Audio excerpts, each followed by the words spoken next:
All right. Episode 533, No Laugh Track podcast here in Minneapolis, Minnesota. My name is Justin Sievers, and I get to host this each and every week. My guest this week has not been here since I had to do a little research because it seems like it had been a really long time because I missed this guy so much. Mike E. Winfield. Last time you were here, it was the capacity was the, they had like 5 seats open here at Acme. Remember that? That's the last time I was here. It was 2020 when we were like still trying to figure things out. Yes, we were. I remember being on stage trying to figure stuff out because I was doing Zoom shows only. Yes. And I was working out material that I had done on Zoom. That's the last time. You know what? For me, that's a long time in between times for being at Acme. I'm telling you, I listened back, and at the end of it, I'm like, well, you seem to be on the yearly rotation here, so I'll see you in 2021. Yeah, right. Now look at wah. us. Look at us. But, hey, it's great to be back. I'm refreshed. I'm new. A lot has changed. Yeah. And it's fun watching some of the results. Absolutely. The show last night, I was here with Ashley, my wife, last night because she always comes with me when Mike is in town. I come here all the time on Wednesday nights, Thursday nights to see shows. I love seeing a show before I do the podcast. She doesn't always join me. Let's be honest.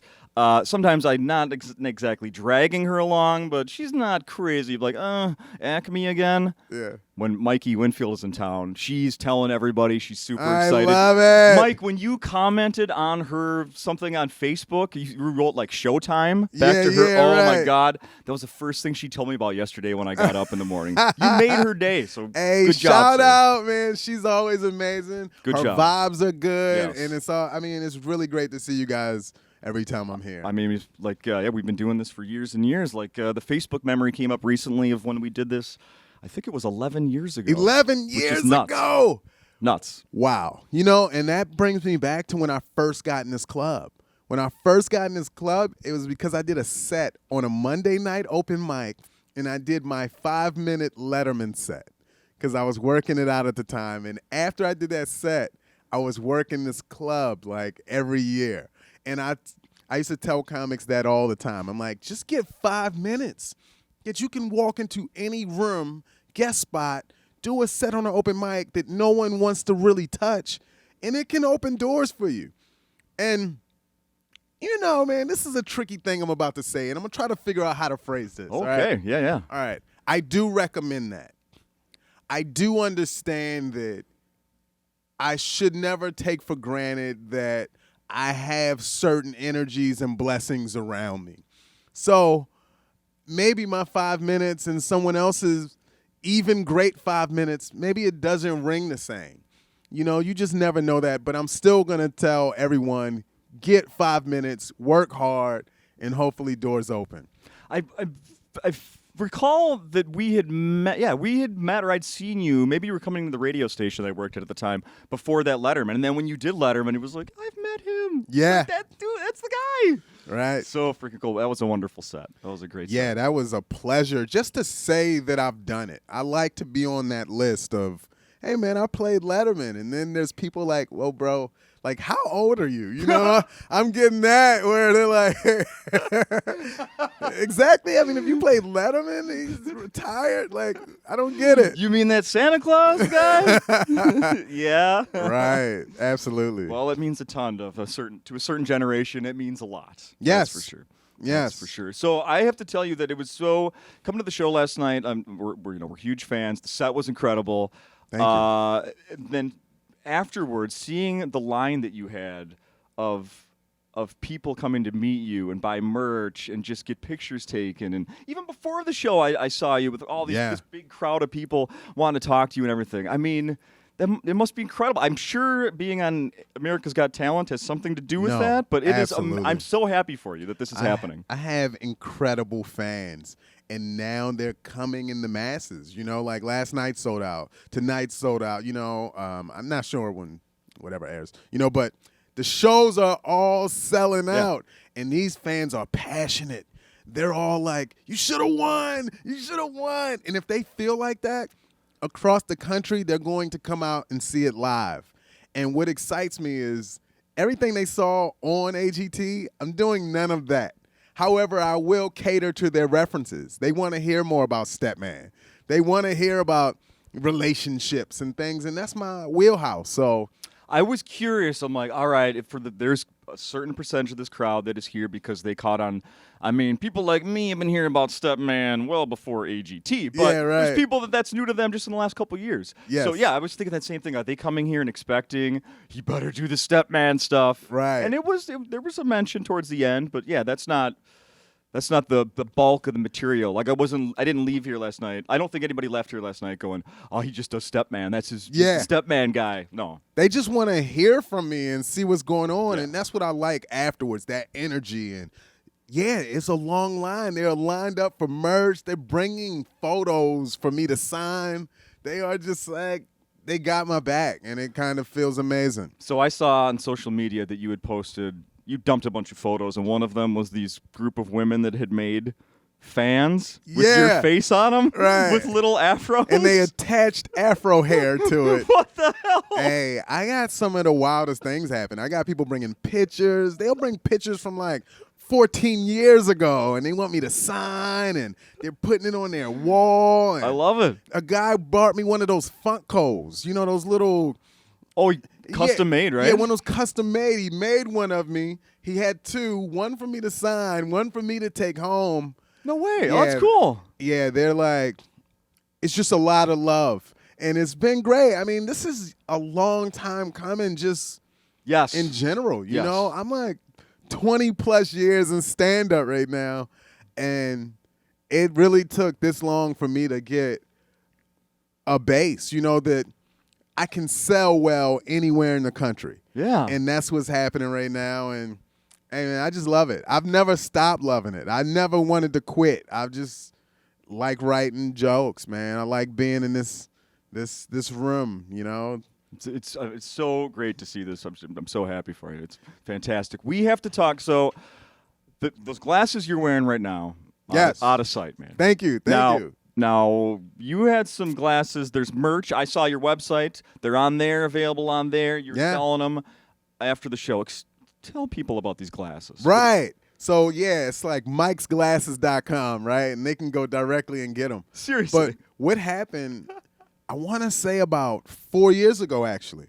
I'm in Atlanta, and I had left my actual shades home, you know, and I was like, damn, it was sunny. It was summer.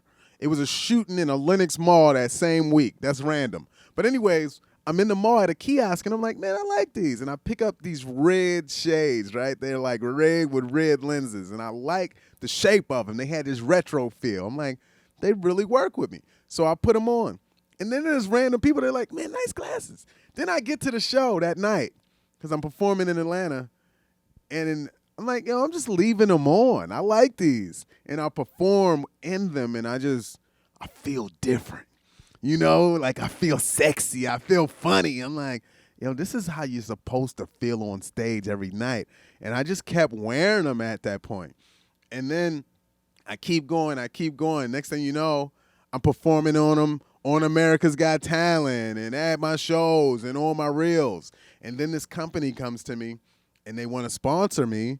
And now I'm like officially selling the glasses. And people are coming out, and I'm having them in different shades and colors, and some are clear. And, you know, like myself, with the clear ones, you can add your own lenses to them. I was wondering. Yeah. And, man, they have been a hit. I sell more glasses than I do T-shirts. Come on. And people line up, and I'm like, of course. And it gives you the feeling, man. It just feels like, oh, man, I'm like, for a second, I'm like, I don't know, retroed up or something. And it's going to be the hottest Halloween costume this year. Hey, man, what I love about it, though, is it just makes my merch unique. Yes, absolutely. You know, yeah. No one's doing glasses. No one's doing glasses yet. It's going to happen, but it fits. It's on brand for me. You know, I sell my silly-ass T-shirts, and I always got a different shirt, but somewhere in the same, you know, field. And now the glasses is like, no one's doing it. It fits. And now I'm working on what the next thing is. And what I do is I'll look at hooks within my stand-up. Okay, yeah. And when this new special that I just recorded, when that comes out, I got some thoughts of some new merch lines, and that's ultimately what I want to be. I love fashion. I'm a big fan of fashion, and I just want to model stuff and sell it. Nice. And I think that kind of like works with what I'm trying to do. I that is you. I can absolutely see that. Yeah. Absolutely why not? see that. Right? Yeah. Right. Hell yeah. Did I see that the box for these glasses you're selling? Do you sign them? Are they signed? Yeah, so the boxes are like, they have the emblem. Looks they really are nice. Signed. And this is all like self-created. Like I found it. I found the boxes. I make everything. I do it all from scratch. Damn. And so everything is kind of like handmade in a way. Yeah. And I'm just like figuring out what's next. But I love it. I love it, man. I love to see people wearing them. I love to take pictures with people when they have them. They send me their photos. I'll post their photos of them in the glasses. It's not bad, man. It's pretty cool. Oh, that is so awesome, man. That is so freaking awesome. I got a couple of relationship things that I got to bring up to you. Yeah, and get your man, let's opinion discuss. because that is the if you go back and listen to episodes of Mike on this podcast, that's stuff that we always hit up. I believe it. Absolutely. They never brought. Side note here: they never brought back the Gary Busey Pet Judge show. Oh man, that is. I didn't miss it. Right, there was never a second season. No, they are dropping the ball on that. That is such a gold mine, and it's such a unusual show. If you are listening now, find Pet Judge on what is it? Amazon Prime. Yeah. Find that show. It's so stupid that it's great. It's just one of those shows that there should be more episodes. Yeah, every show should throw in Mikey Winfield and Gary Busey to make them better. There's no doubt about that. So last time you were here, it was 2020. 2020. And wow. one of the things that we discussed back then was about social media only documenting the positive things in people's lives, right? Yeah, right. And one of the things you said was that, oh yeah, everybody wants to have a relationship like Jada and Will. Wow. I said that. In 2020. Think about what's happened with them since then. Look at that. Damn, that's pre-slap. That's pre her book. That is pre-slap. That's pre her book with all this stuff. Like Yeah, right. Wow. So Man. you were right about that.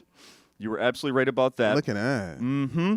But so this is going to lead into and that's true. I mean, I feel that to this day. People portray themselves on social media just what they want you to see, right? You're not going to see negative stuff. Right. Right? Do you know that people are drawn more to negative, though? Like, you could put up something positive, and people say congratulations, but I feel like if you put up something negative, you're just going to get more support. Absolutely. And more nosiness. And I think... Absolutely. Just turn on the local news. Yeah, right. Yeah. What are people drawn to? Yeah. No, they put the positive story at the very end because, we got one. Yeah, let's close with that. Yeah, right. exactly. Right. So recently, a old coworker of mine, I saw one of his posts on social media. This is somebody that, truth be told, I had unfollowed many years ago. I didn't want to see his stuff anymore. Yeah, I recently changed that. Yeah. And he had a post, and I commented on it. Mm-hmm. That caught his attention. He immediately sent me some personal messages. Wow. Hey, great to see you. Oh my God, thanks for commenting. Hey, what's up with you? And we did a quick catch-up via a message app. And at one point, he told me something really nice about his kids, that what they were doing these days. And I was like, and I replied, I'm like, hearing about your kids makes me smile. That's great. That is great. Yeah. And then he goes, well, yeah, I mean, we portray ourselves, everything positive on social media. The truth is my wife has never hated me more. Yeah. Yeah. Hey, I get it. I get it. Like, there's people selling things, and, there's people who are supposed to be leaders in the community, and, I get it. It's tough, too, because you post that negative stuff. It never goes away. True. And then as soon as you fix something, people have that to go back to. So I get why people do the positive stuff, and I get how tough relationships are. That actually just reminds me of one. Somebody on, I think it was Facebook, caught her boyfriend, longtime boyfriend, cheating and put it all out there publicly, right? Yeah. And took pictures of where she had thrown his clothes out in the front yard. Oh, yeah. All, just trashing him, like, how dare, broke my heart and backstabbing, this and this and this. Right. A week later, they're back together. Of course they are. And her comments are, no one understands. Mind your own business. Yeah, right. Mind your own business. I wasn't supposed to know about this in the reason I know that you broke up with this guy is because you put it out there. We're all so comfortable writing anything, and as for your coworker that's like in that and they're hating each other, that's great too. That's normal, and hopefully they get through it. I just, people like always want to offer divorce like it's that easy. I don't think that should. I think couples who are struggling should live with other couples who are struggling. Just move in together and then find out that maybe your circumstances aren't as bad as you thought. Or swap. Yeah. No, really. I think, imagine if you're in the same house and now you're on the fence of potentially leaving each other. Yeah. Now that temptation is there with another couple to engage in deeper conversation, which creates intimacy, which might lead to something. I think there's some growth in there. I think it's also a show. Yeah. It's always a version of a show in there, but it's easy to just say, hey, I'm ready to walk away. There's people who are miserable every day. Would you have I didn't dig any deeper when he told me that. That was sort of the end of our conversation. And I'm telling you, this is a person I haven't talked to in 15 years. Would you have dug deeper when he said, she's never hated me more? I think that is a cry for help. I think when they open that can, they're kind of like, hey, I want to get this off my chest to someone. Yeah. And they're not going to put it on Facebook because they want it to look positive. So I think that is, for me, I think that's my time to been like, hey, just let this person get it out. Yeah. Sometimes you just got to be an ear. Sure. Try not to pass any judgment within it. And no, I woke up that day and I never would have in a million years expected that to happen. Yeah, it's for me, it's really strange what strangers will just share with you. Oh, I'm sure people will open up to you so much. I'll end up in DM conversations that have no business going this far. Interesting. I'm like, how? Do you point that out that like, hey, you're making me uncomfortable, this is too far, or what do you do? No, I just keep going because it's normally entertaining. I suppose. Because, hey, where's this going to go? I'm trying to get knowledge. I'm just trying to figure out. Sure. I'm only going to be as smart as I am.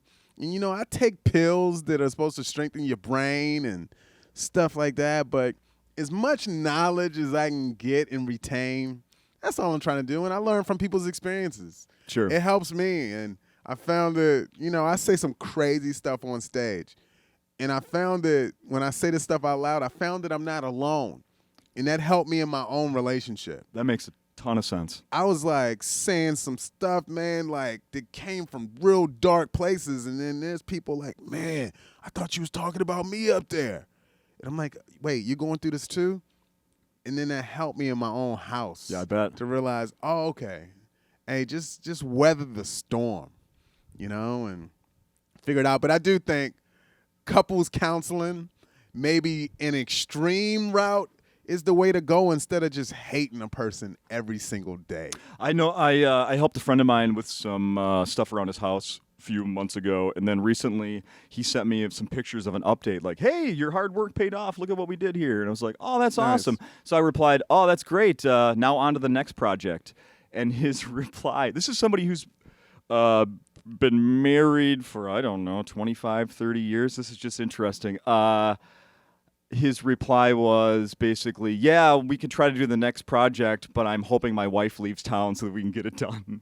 Oh, yeah. Yeah, and he casually said it. Just so easy, and I see nothing wrong in that. Right. It's just... It's probably hard for her or him to hang out when she's around. She's controlling and wants it her way is what I've learned. She might require his time, and even in like a positive way, she might like being around him. Yeah. So when he's like, hey, I want to go hang out and do some work. Oh, but, I want you here. And it's tough when someone loves you and wants to be around you to say you want to do other stuff. It feels like you're an asshole, but you just want space sometimes. Ashley this morning asked me, are you going to be home tonight after you do the podcast with Mike? I said, yeah, I am. And I said it kind of like, yeah, I am. Just messing with her. And she goes, we actually like having you around at night, so this is good.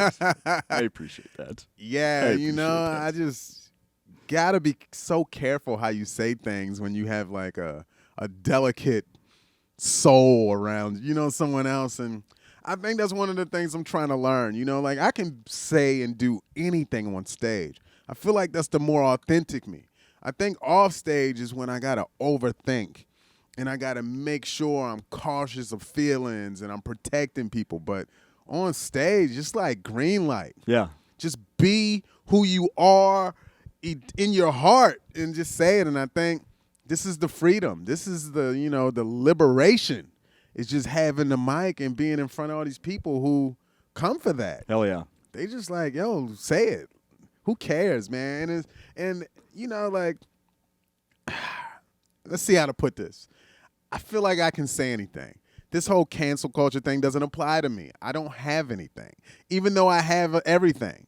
I don't have anything, but I have everything. It's just not a fear of mine, and it shouldn't be because I'm not going to lose a sitcom. I'm not going to lose, fans for saying something crazy. In fact, if I say something crazy enough, I might get a whole new group of fans that come and join the new fans. So I just feel like... Do you kind of wish you were on Cat Williams' radar and he would have mentioned you a week ago and he was ripping on everybody? Hey, man, what I feel like is like, man, we all do what we do. And we find the avenue where that works. I don't think he's done anything different from what he's done in any interview. He'll go in and hand select a few people to shit on, and that's kind of his move. Yeah. This time he picked more, and he was on a bigger platform. And I just know that I've said this from day one. My whole thing has always been like finding my lane and get in it and stay in it. And that's just who I'm going to be. And you never know. Boom. I think AGT was an example of that. That just fit. I did what I was supposed to do while I was there, and now the people are coming to the show. And now I'm in a good community. And then it's still like, what next? Yeah. What next? You just keep working, and some of us hit something and sometimes you don't. And it's okay. So are you? What is your status like with America's Got Talent? You did 2 seasons. I did 2 consecutive seasons, right? And second lost. one was like, right. You got a great joke in your act about that right now. It's very funny. So the second one was with All Stars, right? Yes. Didn't win that one either. But right. Who remembers the winner? Nobody does. Yeah, right. But and then that has led to some shows with them in Vegas. Man, we have an incredible relationship. Let me tell you, Simon Cowell has opened up some doors. He has me hosting in Vegas as part of a residency that I do many times a year. So I might go for a month. I might go for 2. And, because of his golden buzzer, that kind of just started the ticket sales on something crazy. And then, I get to work in Vegas. And I used to work Vegas maybe a little, from time to time. Okay. Now I get to stay a little longer and kind of enjoy it differently. Not from like being on the Strip, but just seeing how even, the locals live. So I balance that with touring, and it pays mortgage. Yeah, it really does in a very significant way. And I'm figuring it out, man. That's all it is. So these all-star shows that are now happening in Vegas, so it's all types of acts from the show then? Yeah, so they call it AGT Superstars. It's a lot of past finalists. It's a lot of past just talent that's been on the show, a lot of fan favorites. And I get to host, and they just kind of gave me the green light. They saw what I did on the show, and they were like, hey, make it yours. Do what you want to do. And so far, they've given me... this is weird to say it out loud because, that could change after they hear this, but 0 notes. They're just like, just go. Awesome. And I just have a lot of fun and get to do whatever I want, and I think I need that. And it's helped my stand-up in a way where I'm just a little bit more open and free and social versus me. I've always been in a box where I just like to write. I just want to write, and I want to read these jokes. I want to see what happens, and then I go tighten this joke. Yeah. Now I'm a little more loose. I'll mix in a little, banter with the content. Sure. And I think for me, that's my evolution for stand-up. That golden buzzer, I mean, is there a singular moment in your career that tops that moment when all this confetti's flying down? And Man, it's weird. There's so many moments. I don't know if there's like a rank on them. I do say that has helped me sell a lot of tickets. I do feel like being with the cast of The Office, just in the warehouse, that puts me in this category. I'm on a short list. Like, that's the only list I can say I'm on with Patrice O'Neal, who's probably my favorite comedian of all time. Then I have, like we talked about earlier, I have the Letterman thing. And there's just these moments where they're very special individually, and they all add to the legacy and the temple. I remember when you had that TV show, Offbeat or something? Offbeat on right? Fuse, Yeah. right. And it's funny to hear, man, there's comedians that I've like inspired that have seen me on that, and they were like, hey, man, I can do that. He's done stand-up. He's done this. And they come to me, and I feel like, I don't know, like a vet. I've had guys, man, I won't even mention names so much, that said, I used to watch you when I was a kid. I'm like, how old am I? Come on. What are you talking about? So it's great to, I'm excited for what's to come, but the journey's been amazing too. Did you ever end up working with Howie Mandel? Yes. I mean, even more than I anticipated. Now, we worked shows together. We even did the Moon Tower Festival together, which was great. But I also get to hang out with him and his family. I'll go to his production companies, like his company when I'm off days. It's in Van Nuys. I'm near that. And I'll just go hang out, see how they work. I pop in on his podcast. And Howie, man, has been nothing but available. So amazing. Like, he lived up to everything he said on the show. But, man, anytime I need to reach out or I'll call, text, and it's just, he's there. And it's kind of a cool resource because I see how he operates. I see how he does business. And I could only hope to, grow my business in a way he does. Like, literally, his production company is on this side of the street. His private jet's across the street. And I'm like, interesting. That's a nice setup. Yeah, it's not bad. All right. What's Heidi Klum doing for you? Hey, man, you know what Heidi Klum did? I got to say, if she ever complimented me on my smile, I would be telling everybody that would hear about that. Like, by the way. Hey, you know what happened? It's like Heidi Klum's fans. I think it was something about her complimenting me that just made women see me differently. And seriously? It's insane. It's like they're very open, more than they've ever been. And this could be just post-television. They're just more comfortable saying things. No kidding. I'm a fan. I mean, we do this for so many different reasons. And I enjoy it all. They've been very sweet and kind and open and sharing, and yeah, it's really great. I feel like you got a lot of stories that you're not going to share about hey, that. no. Funny, I want to say everything, man. I feel like this is the year of truth, and this is the year of honesty. And man, I'm just a pleasure. I picked the right thing. I picked the right job, or this job. I don't know, however you want to say it. And speaking of that, so recently I saw there's a guy that plays hockey for the Minnesota Wild. Brock Faber is his name. Really young star, really good player. Anyway, he's from Minnesota, and he grew up as a Minnesota Wild fan. And like they've showed recently that like when he was in 8th grade, he wrote a little thing. What do I want to be when I grow up? And he was like, I want to play hockey for the Minnesota Wild. And he plays hockey for the Minnesota Wild. That's nice. Yeah. Crazy. What were you writing when you were in 8th grade? Well, let's start with this. There is a power in words. And I believe that so wholeheartedly. Even if you write it or you say it, manifest, and I'm like huge on that. And I like to say this out loud too, that even the negative things you say out loud will manifest. I just have seen it. And I'm cautious. Okay, that scares me. Okay.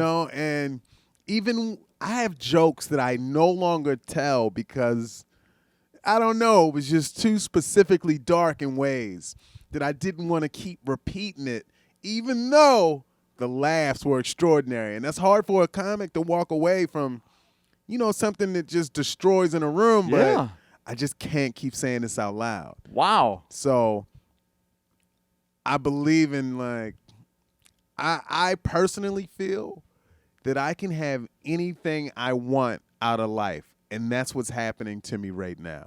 Listen to that. Any and everything I want, I'm watching it happen right in front of me. And it's really insane. And I'm kind of careful about how I do it. So as an 8th grader, I can't say I was thinking stand up, but there was a time, I don't know what year, I don't know when, but my cousin, he's the first one that showed me this VHS tape in his basement that we should not have had, and it was Eddie Murphy Raw. Yeah. And I'll just never forget the feeling that gave me when I was like, they're paying him for this. And he was talking about some of my favorite people at the time. He was talking about Mr. T and Bill Cosby, and he was doing impressions of these like Africans, and I'm like, how does he do all these voices? And I just remember never forgetting, like, oh, you don't just have to be a doctor or a lawyer or a teacher. There are other options out there. And I just kind of stored that. I think I stored that in a place. Yeah. If I go back to 8th grade, I was just get money. I just got to make sure that, I'm not relying on anyone else. That's good. That was kind of my goals at the time. I was always thinking of ways to hustle. I was selling candy in school. I was, helping people. I could take out trash. I was just figuring out ways to keep money in my pocket. And The I hustle. always did. I always had, if you're in 8th grade and you got $60, you're a baller, And I used to buy my own action figures. I had a paper route. yeah, I just know how to keep cash in my pockets, and I don't think that's really changed. I just figuring out new, bigger ways now that I have, access to more people. Sure. I love that you said that was a VHS tape you weren't supposed to have. Oh, no. Because we all had to sneak to watch that. Yeah, that thing was I didn't watch it around my incredible. parents, that's for sure. No, Right. No. I don't even know how he got it, but this was one of my cousins that was just ahead of his time. Oh, yeah, there was always one. Yeah, Yeah, and in so many positive and negative ways. He was just yeah, they weren't all positive, I bet. yeah, he was very, very far advanced. I bet. So what else should people, I mean, for the shows that still have tickets left, come out to Acme this weekend. Follow you on social media. Yeah, that's helping so much, which is dropping reels. I'll just record aspects of this weekend. Nothing that I feel like I want to burn, because I have a special I recorded about a month ago. Okay, yeah, let's talk about this. Perfect. And I've protected it all. Like, I won't drop any bits from that. So I'm doing enough on stage where Wow. I can, go around it. And so Nice. people like that stuff, We're in that age where they like to see some crowd work, or every once in a while I'll give them something that I think is pretty cool or well written that I would never put in my stand-up. Okay. It's tricky because I think I need more eyes. It's one of those things where I have to find the comics that I respect to hear them say, "Nah, man, you need that in there." Because a lot of times I'm going to hate it. I'm going to hate a joke. I'm going to hate a joke really quick and just move on from it. And I think that's my current struggle because I'm in start over period right now. Yeah. And that's always just figuring it out, starting over. So you recorded in Vegas? I recorded in Vegas. What an energy. The people came out. I hired the production company. I funded the entire thing. And for me, it's just releasing art. I just need to put out more and move on from it. Or I end up just writing a long-ass joke. Yeah. I'm good about adding to a joke, adding more to a joke, And I then saw a next thing post you you did know- about tags. I could work on a tag forever. That's my problem. Yeah. Yeah. So now, like for instance, like I didn't do it like last night, but the breast milk joke could go 12 to 15 minutes, and that's just too much about breast milk. It's almost like, yeah, it's just, it goes off and in where you're just like, okay, all right. It's funny, man. Thank it's you. funny stuff. But I'm like, I had to stop it because it's just too much sometimes, right? But I'm like passionate about it, so it's weird. So I'm looking for new passions. Sure. That's where I'm at. I'm There we looking go. for new passions, and I'm forcing it. I'm just writing and trying everything. Yeah. I'm throwing everything against the wall, and So if people are in Vegas any other time, like the rest of this year, you may be doing a show there? yeah, I'm going back. March, I'll be hosting AGT, the Superstar Show, and hey, man, it's for the whole family, which is pretty cool. Oh, good point. Yeah. It's a well-produced show. Like everyone afterwards just can't believe it's really great. You Go know, over to it's at the Luxor, right? at in Luxor. Vegas? I'm just glad I get to be a part of it and Go see the shine. Titanic display. Yes, they do. They The have artifacts? that. They got Carrot Top upstairs. They got the fantasy dancers. Yeah, it's I've been enjoying Vegas. The fantasy dancers. Yeah, man. They're just like I think they might strip or something. I haven't seen the show, but I met some of the girls and they're like really nice and they dance and take off stuff. They have a few of those in Vegas, I've noticed. Yeah, right. All right. Well, this has been great. Like I've always, we've been fans of yours for quite some time. Thank Last you. night was awesome, and I'm gonna say it again. I'll see you next year, hopefully. Huh? Yeah. You know what's great is I will have something. Like I'll have a new hour, but you know what I'm also gonna have next year, which is gonna be great, is a television show. My television show is going for 7 seasons, and I believe this is going to be the show that people talk about as far as comedy. It's going to be one of the funniest, most unexpected, what the hell is this? Why is this so great? Funniest television shows ever. And it's being created right now, and I'm just glad to be a part of it with great people. I hope that happens and that I get to see it later this year. Yeah. Awesome, Mike. Hey, Thanks, buddy. thank you.